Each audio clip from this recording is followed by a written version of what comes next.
Are you good at setting goals, but poor at achieving them?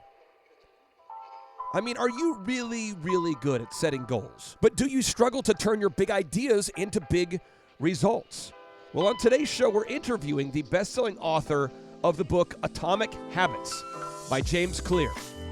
An easy and proven way to build good habits and break bad ones. In his remarkable book, James Clear teaches tiny changes that will produce remarkable results. Right, like almost by definition, your current habits are perfectly designed to deliver your current results. Right, like, and maybe we could even say like, whatever habits you've been using or following for the last, say, 6 months are perfectly designed to deliver your current results. That's your system. Whatever system you've been running recently, that leads to the outcome that you have. On today's show, the best-selling author of Atomic Habits, James Clear, is here to teach you the specific moves that you can use to become habitually successful. The kind of person who becomes successful as a result of the habits you have. You know, maybe 90% of the time, let's say, should be spent on your habits and building a better system, and maybe 10% of the time on checking in on your goals and making sure you're moving in the right direction. Whereas a lot of the time it seems like the conversation is reversed, that we're spending all this time talking about building a bigger vision or getting more motivated or whatever. And in reality, it's the system that drives the outcome. You know, it's like fix the inputs and the outputs will fix themselves.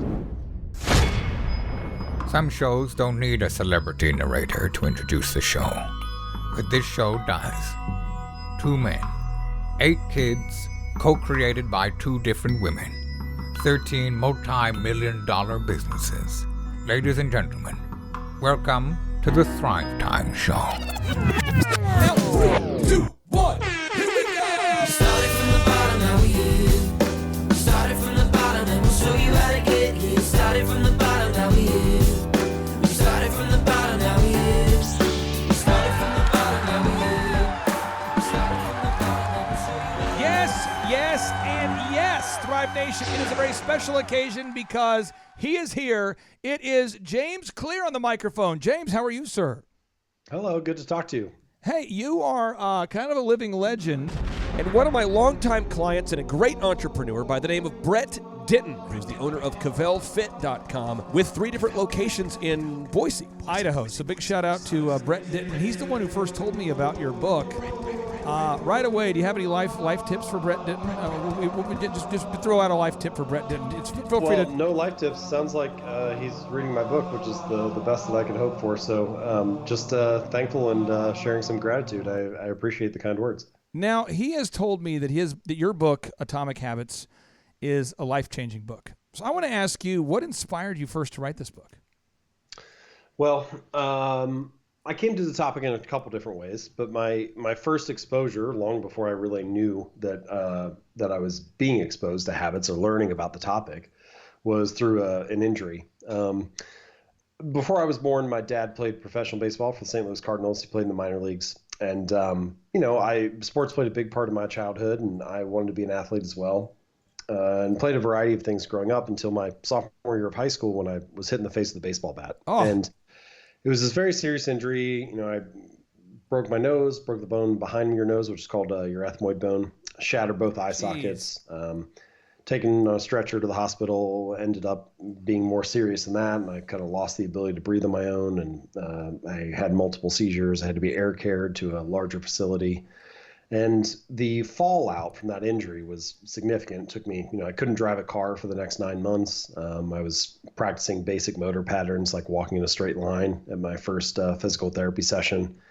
And so that was the first time in my life when I was forced to start small. I didn't really have a choice. I had to focus on these little behaviors, things that almost seemed like insignificant, but going to bed at the same time each night. This was the first time in my life that once physical therapy was done, I started strength training at first once or twice a week and then going to the gym 3 or 4 times. And all of these things, whether it was going to sleep at the same time or preparing for class for an hour each day, they were tiny, but they gave me a sense of control over my life again. And so that was kind of my first exposure to small habits and building them. And gradually they helped me recover, eventually make it back onto the baseball field.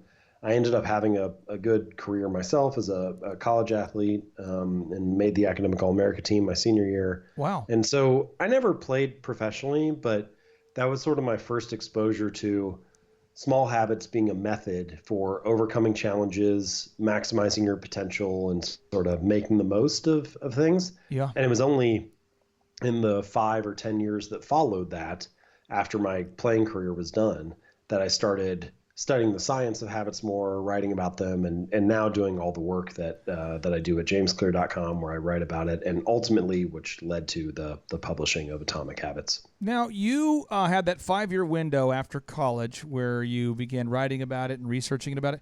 What jobs did you have along the way? Did you have some odd jobs? Or how did you support yourself as you were sort of becoming the habit guru? Well, so I went straight from undergrad to graduate school.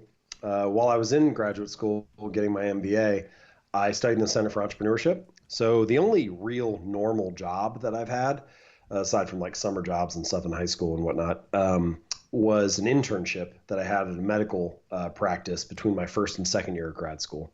And I was considering medical school at the time and was interested in the field, and so it made sense. And then I finished, and I went back for my second year, graduated, and I had an internship a graduate assistantship in the Center for Entrepreneurship while I was in graduate school. And I saw all these people starting their own companies. And so I kind of got the itch to start my own thing too. Yeah. So I graduated in June, and in September, I had a project I was working on, and I finished that. And in September, I started my business. So that was September 2010. For the first 2 years, I kind of flopped around, tried a bunch of different ideas that didn't really work very well. And then eventually stumbled my way into writing about habits and behavior change. And I was more interested in being an entrepreneur. So I was mostly interested in like growing the business, building an email list, building out the web platform, et cetera. And along the way, I kind of discovered that I liked writing. I didn't set out to be a writer. I sort of found it as I was writing to try to market the business. For those first 2 years, to answer your question, I was paying the bills by doing just like odd jobs, web design gigs, occasionally some consulting stuff or something, but who's going to hire a consultant who's 24 and just out of graduate school? So I did a few things to pay the bills and get by. And then once I started writing at jamesclear.com, my first article went up November 12th, 2012. And it took me about a year to make a full-time income from it. But after that first year, I was kind of off to the races. Now, for people out there that don't understand how search engines work, you have to be consistent with the search engine content. I mean, you have to write that content, and you have to make sure your website is compliant to all of Google's standards. But you have to, once your website is built and it's search engine friendly, you got to keep writing. How many articles have you written? I don't know the exact number. It's in the hundreds. I haven't written 1,000, but it's in the hundreds. I wrote kind of the writing habit that launched my career, so to speak, was I published that first article November 12th, 2012. Yep. And starting at that date, I said, all right, I'm going to try to write a new article every Monday and Thursday. And I didn't hit it perfectly, but for those first 3 years, I was pretty close. Twice a week, almost every week, I was writing new articles. And so it was really that consistent writing habit that led to the growth of the site. Some of those ideas made their way into Atomic Habits in one form or another. The book was largely either brand new or a total rewrite, but I would say maybe 10% the content came from that. And ultimately, that writing habit led to the growth of my platform and getting the attention of publishers and book agents as well. So I would not have had the book deal if I hadn't done that writing up front. How many articles did you write? Or how many articles did you write, and how long was it before you had landed your first customer from your website? That's an interesting question. I've never thought about it. I think so. I was gaining traction pretty quickly, but it was not in sales. And what I mean is that I was writing articles, and I would say within like 5 articles or so, I was able to get a news outlet to republish one of them. Oh, cool. And so that drove even more people back. And so I tried to do that a lot over the first year. I would say I probably had written somewhere between 50 and 75 articles before I got my first sale. And those articles usually took me about 10 to 20 hours a piece. So I was doing, 2 a week was basically a full-time job. And then I had all the other stuff that was kind of going on with the business. So yeah, it was probably, it's a little bit hard to answer because if I had optimized for that, if I had optimized for trying to get a sale as fast as possible, it could have been earlier. But instead, I had tried that in previous projects, and I thought it was a mistake. So this time around, I optimized for, let me try to provide as much value as possible and build the audience, build the platform.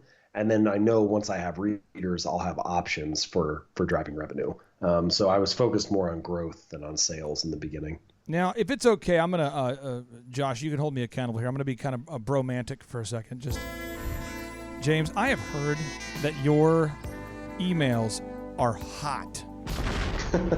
Now, I've heard, and I've heard they're hot. I've heard they're hot. And when I hear hot, this is why right away I think of Kenny G. Songbird. I think about the song that probably led to my conception. That's right. And it says, Brett said these emails are hot. And I'm going, how hot are they, Brett? He goes, these are good. And I just want to ask you, because right there on your website, jamesclear.com, people can download the free chapter. It's irrefutable and undisputable that your emails are hot. They're good. They're valuable. But how important is it for all the listeners out there who want to grow a platform like you? How important is it to have an opportunity to gather email addresses from website visitors? How critical is that, or how critical is it not? Well, I mean, this is true of any advice, I think, which is that does it apply to your context? So I think the first question is, what kind of business are you trying to build? But assuming that you're interested in building a business that's somewhat of a similar structure to mine, that revolves around having an online platform, my personal opinion is that email is the most important platform. Now, I've started to change my tune a little bit in the last couple of years in the sense that I think social media is more important now than it was before. Still not nearly as important as email, but I do think it can be powerful. And having a website, and that website is its own platform, and like ranking in Google, as you had mentioned and whatnot, that also can be powerful. But all of those outlets, the people who follow me on Twitter or follow me on Instagram or visit my website, I consider those readers, but only the people who are on my email list do I consider to be part of my audience, part of my community. And so that's really where you develop a repeated relationship, I think, with somebody. I will say, I do think that there's one other platform that's like that, which is podcasting. I think if you have people who are consistent listeners and they hear you talk every week, that feels very personal too, but more personal than email in some ways. Although, even though the connection is stronger, it's harder, I think, to drive behavior through that. It's not quite as easy to get somebody to like click on a link in an email, to get somebody to do something in a podcast as it is to click on a link in an email. But yeah, anyway, the answer to your question is I think it's essential, and I consider the email list to be the backbone of my business. And can you explain what problems you solve? I mean, when people hire you, what do you do? Well, to use the word hire is interesting because I don't do any coaching or consulting. I do get hired to deliver keynote speeches. But I more broadly think that that's kind of like a one-off from the book. Like, people liked the book, they read it, they found it useful. And so they're like, oh, I'd really like you to talk to our business or our department about that. So I consider that to be an extension from the writing. So really, I would say the people who are hiring me, so to speak, is any reader who is giving some of their time and attention to read the work. And in the case of articles, or in the case of my books, the reason that people do that is because it provides practical value for daily life. So there are many, many ways to do that, of course, like people who write about personal finance help you learn how to invest your money or how to save more or how to pay off debt or whatever. In my case, the practical application is, how do I take better behaviors? How do I build better habits, maintain consistency, be more productive, show up as the person I want to be? And so that's kind of where my focus is. And so in that sense, it's one part very broad philosophy. How should I look at life? How should I think about life? How do I consider effective paths to follow? And then it's another part practical application. All right, cool. I'm buying into this philosophy that you're talking about, but what do I actually do? And I think that's probably where I provide the most value. If you read Atomic Habits, for example, in a lot of the chapters, I'll lay out a philosophy or a kind of a big idea. Yeah. But then the bulk of the chapter talks about how to execute it. It's examples for how to apply it to exercise habits and writing habits and relationship habits and all kinds of other stuff. And so it's really the granular examples, let me spoon feed it to the reader to show them how to make this actionable. I think that's where a lot of the value comes for many of the readers and listeners. You know what I'm going to do, James? I'm going to go into rapid fire mode, and then Josh Wilson, one of our incredible show sponsors, is here, and he has some questions for you too. So get ready for the questions coming in fast and furious. Here we go. In your book, you teach super practical laws on how to make tiny changes that will produce real, remarkable results. Results that Brent Ditton thinks are amazing. Could you break down just a few of the game-changing super moves in your book? So broadly speaking, if you want a new habit to stick, you want roughly 4 things to happen. And not all 4 of these need to happen at the same time, but the more of them that you have working for you, the better of a position you're in. Got it. So those 4 laws of behavior change are, number 1, make it obvious. So you want your habits to be obvious, available, visible, easy to see. This is like put the healthy foods on the counter and the junk food tucked away in the bottom of the pantry. Nice. Or if you want to read more, like when I wanted to build a reading habit, I moved Audible to the home screen on my phone. So it was the first thing I saw. And I put books on my desk and by my bed and just kind of like populated the environment with that. So the first law is make it obvious. The second law is make it attractive. The more attractive or appealing a habit is, the more motivating it is, the more likely you're going to feel like you want to do it. And part of that is tied directly to the third law, which is to make it easy. So making your habits easy is about scaling them down. I recommend what I call the 2-minute rule. The 2-minute rule says take whatever habit you're trying to build and scale it down to something that takes 2 minutes or less to do. So read 40 books a year becomes read 1 page, or do yoga 4 days a week becomes take out my yoga mat. So you make it really easy and small. Got it. And then the fourth and final law of behavior change is to make it satisfying. And that's all about associating your habits with some kind of positive emotion. You want your habits to be enjoyable, pleasurable, delightful, satisfying, because that gives your brain a positive signal where it says, hey, that felt good. You should do this again in the future. So one strategy for that is to select the form of a habit that is most enjoyable to you. So exercise, for example, not everybody needs to work out like a bodybuilder. Some people want to rock climb or to kayak or to go hiking, or just choose whatever form of exercise brings you the most joy in the moment, because that will associate that positive emotion with the behavior and make it more likely to stick. So make it obvious, make it attractive, make it easy, make it satisfying. Oh, make it blow my mind. Make it blow my mind. Now, James, why are systems in your mind? Why are systems more important than goals? Well, so let me put a little finer point on what I'm describing here. So your goal is your desired outcome. It's what you want to achieve. Your system is the collection of daily habits that you follow. And if there's ever a gap between your system and your goal, if there's ever a gap between your desired outcome and your daily habits will always win, right? Like almost by definition, your current habits are perfectly designed to deliver your current results, right? Like, and maybe we could even say like, whatever habits you've been using or following for the last, say, 6 months are perfectly designed to deliver your current results. That's your system. Whatever system you've been running recently, that leads to the outcome that you have. And so I think we could say that you do not rise to the level of your goals, you fall to the level of your systems. And so if you want to change, a lot of the time people say, oh, you need to be more ambitious, you need to set bigger goals, you need to think bigger, you need to 10x your vision or whatever. But having the goal is really the easy part. Like I can set a goal right now to sell 10 million books, right? It took me like 3 seconds. Or what you see a lot of the time in many domains is that the winners and the losers, so to speak, in any given field have the same goals. Like if 20 people are competing for the gold medal, presumably all of the athletes have the goal of winning the gold medal.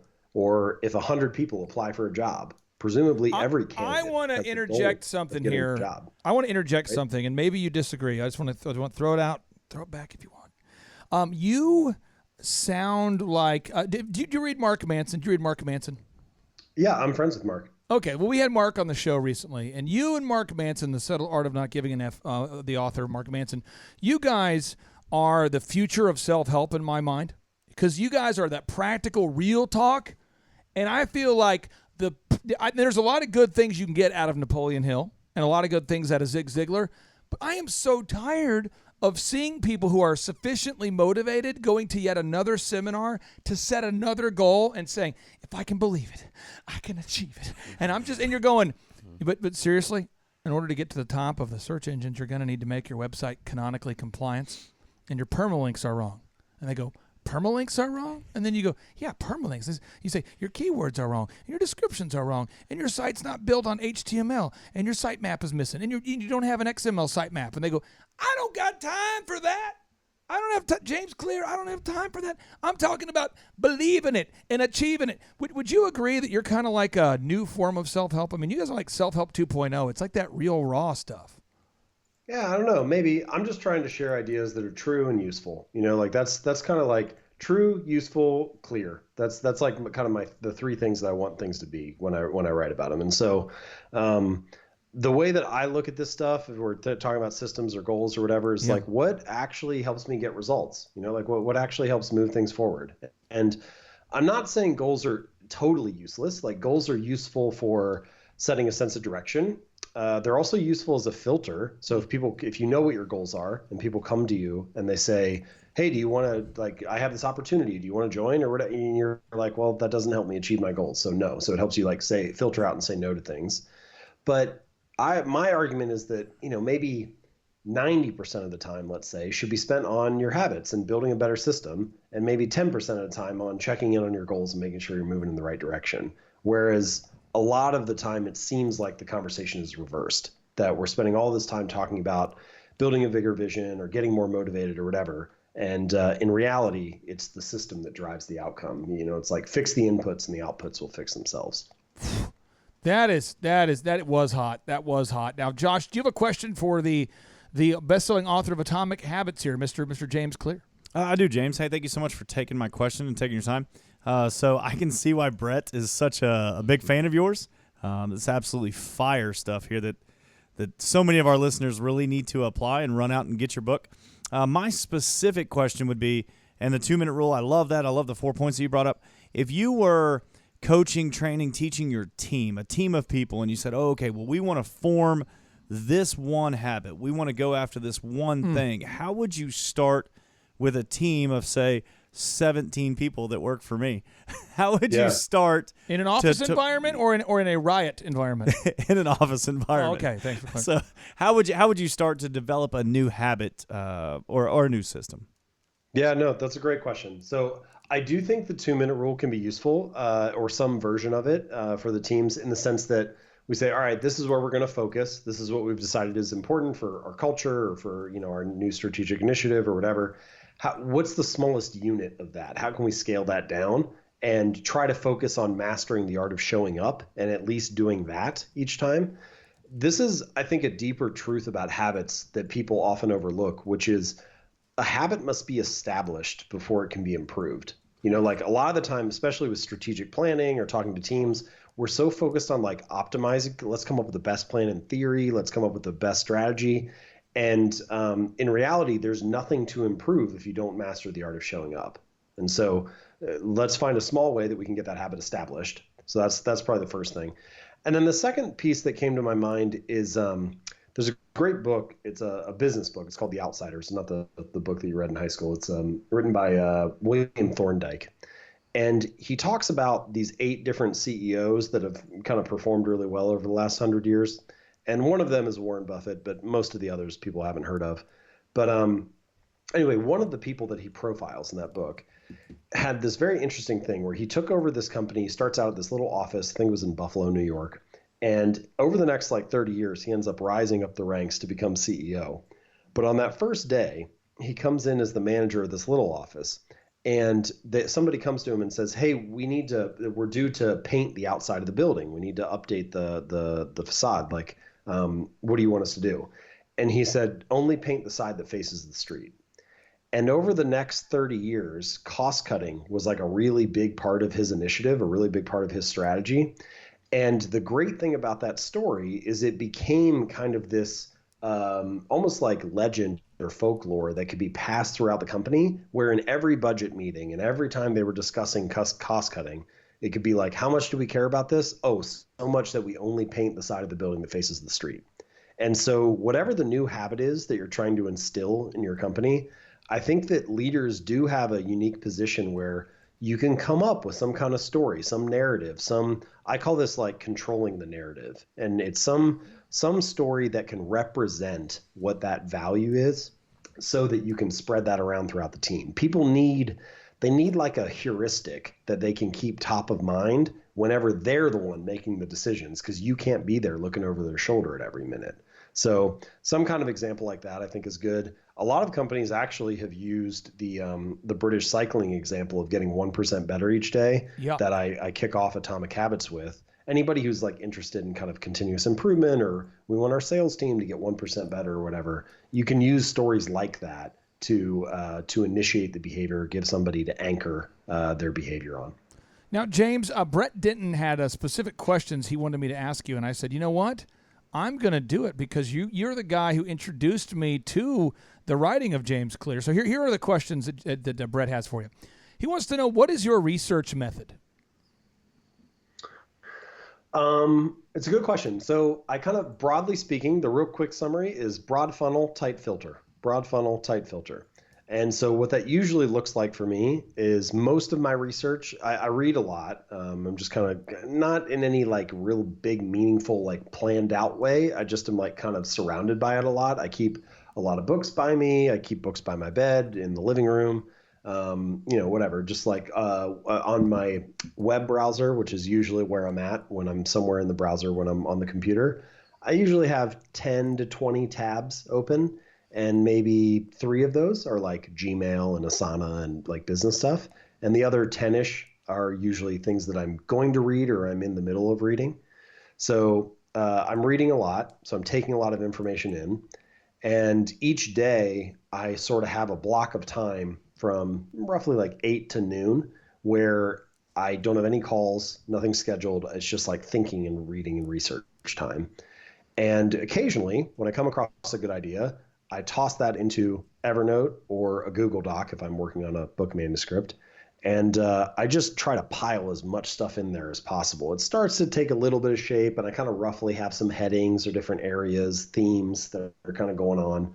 But I just put all that in there. And when that grows to a degree that I feel like I kind of got everything I want that's in there, it's like the hard thing about being a writer is that it's kind of like being a sculptor, but you also have to build the rock to begin with before you chip it away and turn it into a great example. It's a great explanation. Into the statue. Yeah. So all the research, the broad funnel, is the building of the rock. And then in the case of Atomic Habits, the first draft was, I think, 720 pages. And then the final version is 250. So I build out that huge 700-page version. And then I spend the next, so that maybe takes a year or 2 years or however long. And then I spend the next 6 months or a year whittling it down to the statue, to the 250-page version. So broad funnel, tight filter.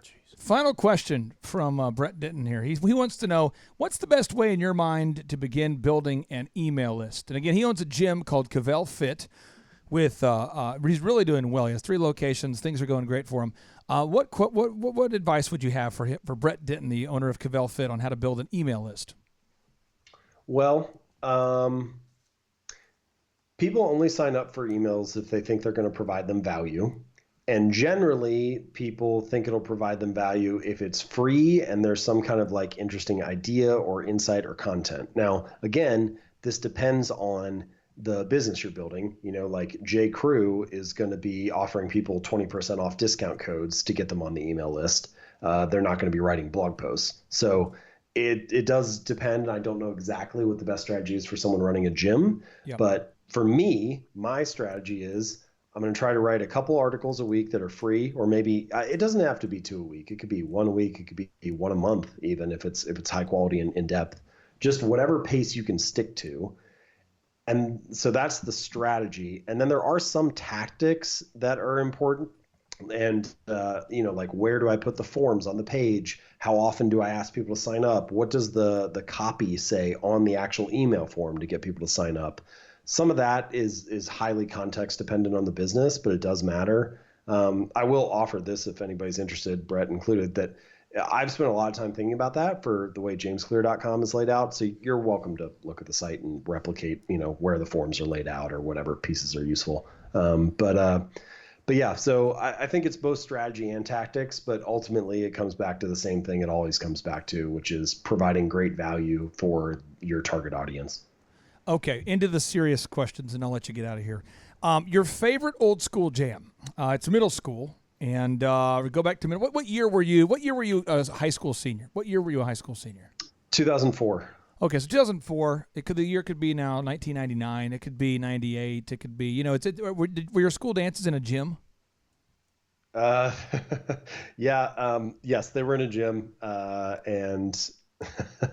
Anyway, I'm laughing because I don't know where you're going with this, aside from maybe asking me what song I would pick. I'm just asking, do you remember like a jam? My first memory of this is that my first dance was 6th grade. And when I was growing up, all my parents listened to were oldies. And so I did not know that music past, say, 1975 existed. Really? And so I walked into that gym and everybody was singing TLC No Scrubs. And wow. I had never heard the song before. Really? And like everybody around me knew every word. And so I was introduced very late in life, I feel like, to any kind of pop music or new music. I just had no idea. How often do you listen to No Scrubs now? I mean, is this an atomic habit? Now it's on repeat all the time, right? I got to make up for lost time. Oh man! Now we're getting into that deep stuff. Do you have a favorite music artist? Do you like today? A favorite music artist that you're into today? Yeah, I have a lot of people that I like. The first one that came to me is like Eminem. I have a lot of hip hop that I like. The thing about him, I don't necessarily agree with him on everything, and obviously he's like super volatile. But the level of emotion that is in the music, it's like I love stuff that feels authentic. And you're like, when he's singing, you're like, yeah, he's not faking it. Like it's not an act. It's just like he can't help but let it out. So I like that. On the totally other side of the spectrum, I really like Maggie Rogers. I've been listening to her a lot recently. And there's actually a great, this ties in actually somewhat well with our conversation. So that question about my research process and what goes into that and like how I think about it, I really love hearing from people who are dedicated to their craft and are just obsessed with it. And like they can't help but do anything except get it right. Like it bothers them if the details aren't right. Amen. And Maggie Rogers is exactly like that. I think it was an Instagram post that she put up where one of her songs that has become a hit, she's breaking it down. She's showing some of her notes from when it was being recorded and some of the things that she passed back and forth to her producer and editor and stuff. And the level of thought that's going into each note, even to each, like, when do we come in with this chime? Why is it there? Can we amp this up a little bit? It needs to be 10% higher, whatever. Like, she cares deeply about all that. And I love that stuff. And I think that when you see something really great, it's almost never an accident. Like how much of a success it becomes, that might have some luck to it or whatever. But the fact that the quality is great, it's very rare that someone like stumbles into mastery. And so I love that kind of stuff. So I really like her work a lot too. Oh man, I can't wait for the next 2 hours of this interview. Man, I appreciate you so much for being on the show. You are just dropping knowledge bombs everywhere. Folks, go to jamesclear.com to get a clear understanding of how to create these atomic habits, these little tiny changes that will create remarkable results. Check out the website, jamesclear.com. Again, James, thank you so much for allowing us to interview you here today on the Thrive Time Show. Of course. Thank you for having me. And now, without any further ado, 3, 2, 1, boom! Boom. Boom. Boom. Stop what you're doing and think about this for a second. What would happen if your company was suddenly able to generate exponentially more quality sales leads? That would be incredible. What would happen if your company came up at the top or near the top of the Google search engine results. Well, I would just feel overwhelmed with all that business. How many thousands of dollars in lost sales or millions of dollars in lost sales are you missing out on simply because your potential customers can't find you when they go online to search for the products and services that you offer? I refuse to think that thought because I don't want any more business. Unless you are a dirty communist that hates money, my new book, Search Engine Domination, will help you grow your business. In my new book, Search Engine Domination, we will teach you the specific steps that you need to take to dominate the search engine results. What do you mean by dominate? You see, in my new book, Search Engine Domination, we will teach you the specific steps that you need to take to dominate search engine results. Download your free ebook copy today at thebestseobook.com. I repeat, that's thebestseobook.com. My name is Amy Baltimore, and I am a CPA in Covington, Tennessee. I've been working with the Thrive team now for about a year. One of the first things that they did was to update my website and my search engine optimization. I prior had a website, but I was not being found on Google, and all of my new business was coming through referrals from friends, family, etc. And right away, I started to see results. People were calling and coming in saying that they found me on Google. They just Googled CPA near me, and there I was at the top of the page. And so it's been a great help to my business. Again, you can download your free ebook copy today at thebestseobook.com. Hey, this is Dustin Huff. I'm with Keystone Harbor Marina. We joined Thrive back in January and have been working with these guys for about 7 months. During that time period, we have moved up our Google rank through reviews and SEO processes that we've compiled through these guys. Our leads have gone from about 4 a week to now 165 a week. So the process works. I will tell you from experience, once you begin, you have to stay with it. As long as you continually do this week in and week out, month in and month out, you'll continually grow. The system works, but nothing works unless you do. You've got to take some action. Download the ebook for free today at thebestseobook.com. Hello, my name is Daniel with Daniel's Heating and Air here in Amarillo, Texas. The way Google has affected my business, we have got a lot of calls from Google. Right now it's July, and we've had the best month ever. And it took us about 8 to 10 months to get on top of Google, and I'm glad we did. Remember, nothing works unless you do. You have to go to thebestseobook.com today. Download the ebook for free. Just download that ebook for free, and you'll be off to the races. Hi, my name is Christina Nemes. I'm the owner and operator of Angel's Touch Auto Body and Detailing in Bourne, Massachusetts.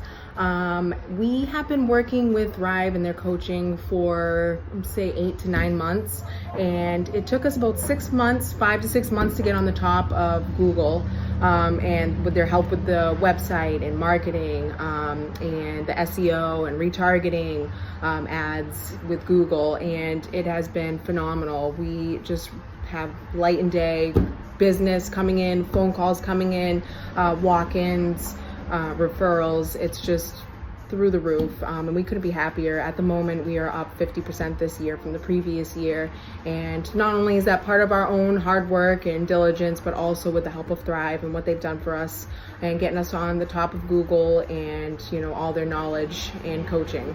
And yeah, so super grateful, super pumped to see what the future holds for all of us. Thank you. This is your year to thrive. Success you will find. Today is your day, and now is your time. Lazy hands make for poverty, but diligent hands bring wealth. Proverbs 10:4. I'm here to tell you, you can do it if you can just motivate yourself. 12 the masses had to cut off a few, so on the daily you and I could rendezvous. A misshapen tree that I had to prune. I had to make cuts to be here daily at noon. So, like a tidal wave of knowledge monsoon, I could rain on the parades of those of doubt in you. Are you the next Rockefeller or the next guru? Or the next Dr. King who's changing the rules? Walls are in your way, will you run right through? Like a running back, forth the one, it's up to you. I remember my days back in the dorm room, tuned to the gloom like the temple of doom. Overwhelmed with the doubts that try to consume my hope for the future that I could pursue. But from the mountaintop now I can conclude that you have what it takes if you want the view to. This is your year to thrive. Success you will find. Today is your day, and now is your time. It's your year to thrive. Success you will find. Today is your day, and now is your time. This moment is profound cause you're above the ground. Your road might have been rough, but what you got now is now. We're here to pick you up and to even show you how. But you gotta be resourceful with that old plow. Started from the bottom, but I worked my way up. Cause by 4 a.m. I always been prayed up. Rise and grind as your time don't dare let up. You gotta get it, don't quit it till your seeds grow up. This is your year to thrive. Come on. Success you will find. Yes. Today is your day. Somebody say, and now is your time. it's your time. It's your year to thrive. Come on. Success you will find. Today is your day, and now is your time. It's your time. We all have a wish and we all want to win, but we cannot begin without self-discipline. If you fall on your face, get yourself up again. Attach yourself to goals, not fail with the friends. When the storms get rough and they scatter and leave, you only be there with yourself and what you believe. We believe in you, but not as much as God does. If you're going through hell, he's got nothing but love. Apply what you learn, increase what you earn, and in due time You you got have money to burn. Apply what you've learned, increase what you've earned, and in due time you got money to burn. Sing it. Apply what you've learned, increase what you've earned, in due time you got money to burn. Sing it. Apply what you've learned, Sing it. increase what you've earned. Yes. In due time you got money to With this typical miracle, I look to shout down the doubters. Kill the weeds that be killing your dream flowers. Empower you to devour all the obstacles that make your sweet dreams sour. As for me, I used to stutter, but now I'm on the microphone smooth like butter. If I can do it, I know you can too, but you must stick to it like postage do. And while Merton's on the chorus, singing what he sings, I encourage you to dream big dreams. Today is your day. Today's your day. And now is your time. It's your time. This is your year to thrive. Sing it. Success you will find. Today is your day. It's your day. And now is your time. It's your time. Today is your day. Come on. And now is your time. Sing it, Martin. Today is your day. Now is your time. I realize I can't sing like that, but I can talk and play the woodblock. Okay. If you guys need me, I'll just be over here.